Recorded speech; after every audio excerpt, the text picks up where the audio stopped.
Drama काफ़ी ज़्यादा interesting मज़ेदार है, इस वजह से ड्रामा को ज़रूर देखिएगा और इस ड्रामा में हर समय एक नया ट्विस्ट आते रहता है, जिस वजह से वीडियो को ध्यान से देखते रहिएगा। तो चलिए ड्रामा स्टार्ट करते हैं और बेल नोटिफिकेशन को ऑल भी करना ना भूलिएगा। ड्रामा के स्टार्टिंग में हमें वी नाम की लड़की दिखाई जाती है, जो कि एक एजेंट होती है और इस समय वो एक मिशन पे होती है, जहाँ पे हमारा किलर दिखाया जाता है जिसका नाम हायन होता है। यहाँ पे वी उसके बारे में सोच रही होती है कि कितना खूबसूरत है। वैसे तो मैं इसे काफ़ी पसंद करती हूँ, लेकिन इसका कोई फ़ायदा नहीं, इसे मुझे मारना होगा। इसके बाद अपने बॉस से बात करती है और कहती है सर टारगेट मेरे सामने है, आज मैं उसे ख़त्म करके रहूँगी। जिसके बाद हमें हमारा हीरो दिखाया जाता है जिसका नाम सिंह होता है। यहाँ पे सिंह अपने मिशन के लिए आया हुआ होता है, जहाँ पे उसका जो असिस्टेंट होता है वो उससे बात कर रहा होता है कि सर हम लोग काफ़ी बड़ी मीटिंग्स है। इसके बाद वो अपने काम को तैयार हो रहा होता है, जहाँ पे हायन उसके पास वेटर बन के जाती है और अपने काम को अंजाम देने के लिए। लेकिन जैसे ही वो उसके ऊपर अटैक करती है, यहाँ पे वो हायन से बच जाता है। मतलब हमारा मेन हीरो उससे बच जाता है। इनके बीच फाइट होती है, लेकिन हमारा माय जो हीरो होता है वो मेन जूडो फास्टर होता है। इस वजह से उसकी टेक्निक को आराम से सॉल्व करके उसी पे चाकू रख देता है और कहता है मैं तुम्हें जान रहा था, तुम काफ़ी बड़ी एजेंट हो ना, लेकिन ये बताओ तुम्हें मेरे खिलाफ किसने पैसे दिए हैं? जिसके बाद वो कहती है नहीं, मैं तो सर नॉर्मल सी वेटर हूँ। वो अपनी बातों को एकदम छुपा रही होती है, लेकिन तभी यहाँ पे हमें एक टारगेट दिखाया जाता है जो कि उसकी बॉडी पे आ रहा होता है। तभी उसका असिस्टेंट बोलता है सर यहाँ से हट जाइए, आप पे खतरा है। लेकिन यहाँ पे हमें एक लड़की दिखाई जाती है जो कि उनको शूट करने वाली होती है, लेकिन तभी यहाँ पे सिंह और वी बच के वहाँ से भाग जाती है, जिस वजह से उस लड़की का निशाना चूक जाता है और वो यहाँ पे उस लड़की को देख लेता है। जहाँ पे लड़की बोलती है कोई बात नहीं, तुम अब बच गए हो, अब नहीं बच पाओगे। जिसके बाद एक काफ़ी मस्कुलर इंसान दिखाया जाता है जो कि सिंह को मारने आया हुआ होता है। यहाँ पे हायन उससे वी उससे कहती है कि तुम लोग यहाँ पे कैसे आ गए?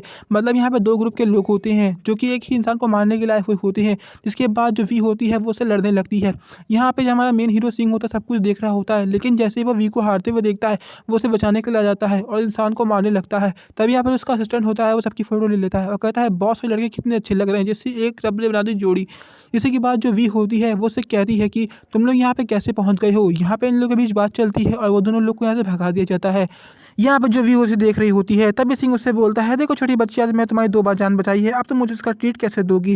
जहाँ पे वी उसे घूरने लगती है और कहती है वो छोटी बच्ची नहीं है। लेकिन तभी यहाँ पे सिंह उससे बोलता है कि देखो तुम छोटी बच्ची ही हो, क्योंकि तुमने चंद पैसों के लिए अपनी ज़िंदगी को दाँव पे लगा दिया। अब अगर ऐसी हरकत करोगी तो मैं तुम्हें छोटी बच्ची नहीं बोलूँ तो क्या बोलूँ?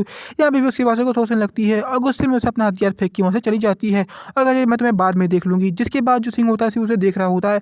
तभी यहाँ पे उसका असिस्टेंट आता है और कहता है सर ये हमारी कंपनी थी, उन लोगों ने इन लोगों को हायर किया होता है। इन लोगों ने हमारे खिलाफ ऐसे अफवाह फैलाई होती है कि हम कोई गलत काम करते हैं, जिस वजह से इनका जो ग्रुप होता है वो ऐसे लोगों को मारता है। इस वजह से शायद से ये लोग हम लोग के पीछे इसलिए पड़े हुए हैं।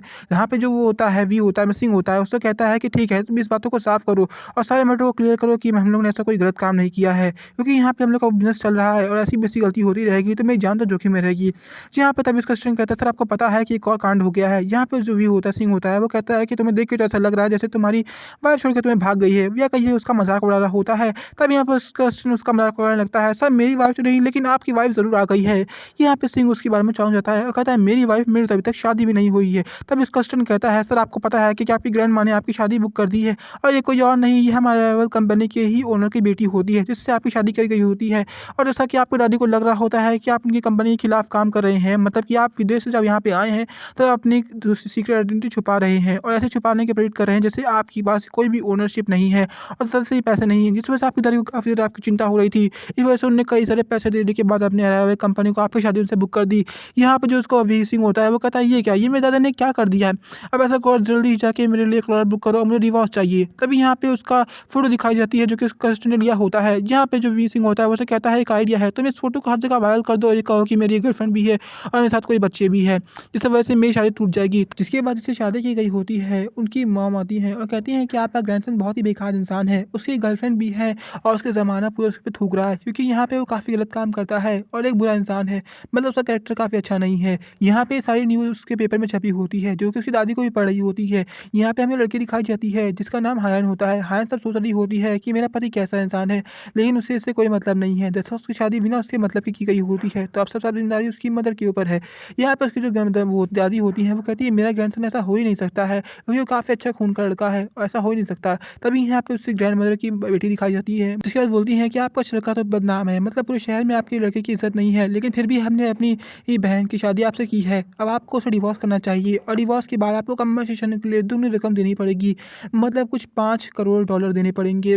यहाँ पे ये रकम सुनने के बाद फिर दादी भी चौंक जाती है, लेकिन यहाँ पे फ्लैशबैक दिखाया जाता है जहाँ पे उसकी मदर होती है वो अपनी बेटी की शादी ज़बरदस्ती कर दी होती है, क्योंकि उसकी स्टेप सिस्टर होती है, मतलब स्टेप बेटी होती है।